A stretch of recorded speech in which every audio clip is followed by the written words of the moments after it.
दोस्तों, जंग सदियों से चलती चली आ रही है और जब तक इंसान इस जमीन पर रहेगा तब तक जंग होती रहेगी। लेकिन जंग का मकसद किन सही उसूलों पर होना चाहिए, वो उसूल हमें इस्लाम बताता है। आइए इन उसूलों को समझते हैं। पूरी दुनिया के अंदर अगर किसी भी इंसान के ऊपर जुल्म किया जा रहा है, उनको तबाह और बर्बाद किया जा रहा है, उनको जान से मारा जा रहा है, तो जो भी मुस्लिम मेजोरिटी कंट्री हैं, अगर वो अपने आप को इस्लामिक कंट्री समझती हैं तो उन पर फ़र्ज़ है कि इन मासूम बेगुनाह लोगों को बचाने के लिए उस जालिम कंट्री से जंग करें। फॉर एग्जाम्पल, अबू बकर सिद्दीक रदियल्लाहु ताला अन्हु के दौर में फ़ारस में मुसलमानों पर जुल्म हो रहा था। तो जब अबू बकर सिद्दीक रदियल्लाहु ताला अन्हु को ये पता चला तो उन्होंने खालिद इब्न वलीद रदियल्लाहु ताला अन्हु को हुक्म दिया कि आप फ़ारस पर चढ़ाई करें। और उसके बाद खालिद इब्न वलीद रदियल्लाहु ताला अन्हु ने फ़ारस के परखच्चे उड़ा दिए। अगर किसी कंट्री के साथ इस्लामिक कंट्री का समझौता हुआ है और वो दूसरी कंट्री उस समझौते को तोड़ देती है तो इस्लामिक कंट्री पर फ़र्ज़ है कि वो उस कंट्री को 4 महीने का अल्टीमेटम देकर उसके बाद उससे जंग करे। क्योंकि जब वो कंट्री समझौते को तोड़ सकती है तो वो उस इस्लामिक कंट्री पर कभी भी आक्रमण भी कर सकती है। फॉर एग्जांपल, नबी अलैहिस्सलाम के दौर में मक्का के साथ नबी अलैहिस्सलाम ने एक समझौता किया था जिसको कहते हैं सुलह हुदैबिया।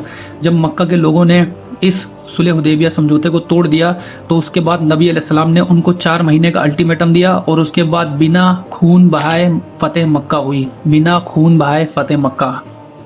जब आपको आपके मुल्क से आपके साथियों के साथ निकाल दिया जाए और जहां आपने पनाह ली हो उस देश में भी आपको चैन सुकून के साथ रहने ना दिया जाए और उसके बाद वही आपका दुश्मन आपसे जंग करने आ जाए तो आप पर फर्ज है आप उस दुश्मन से जंग करें। जब नबी अलैहिस्सलाम ने मक्का से मदीना हिजरत करी और मदीना में पनाह ली तो मक्का के लोग मदीना के मुनाफिकों को खत लिखते थे और कहते थे कि आपने हमारे साथी को मदीना में पनाह दी है, या तो उसको वहां से निकाल दें या फिर उससे जंग करें, नहीं तो हम तुम पर पूरी ताकत के साथ हमला करेंगे, तुम्हारे लड़ाकों को मार डालेंगे और तुम्हारी लड़कियों को उठाकर ले जाएंगे।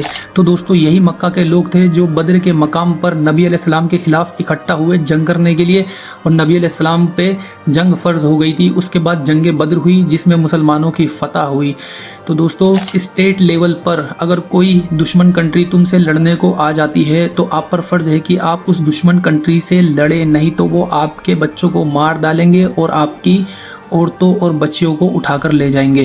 दोस्तों, जंग के कुछ उसूल इस्लाम के मैंने आपके साथ शेयर करे। अब आप मुझे कमेंट में बताइए, ईरान और इजराइल अमेरिका के बीच में जो जंग चल रही है वो कौन से उसूल के तहत आती है। जज़ाकल्लाहु खैरन। वीडियो को ज़्यादा से ज़्यादा शेयर करें ताकि सबको इस्लाम के जंग के उसूल पता चल सके।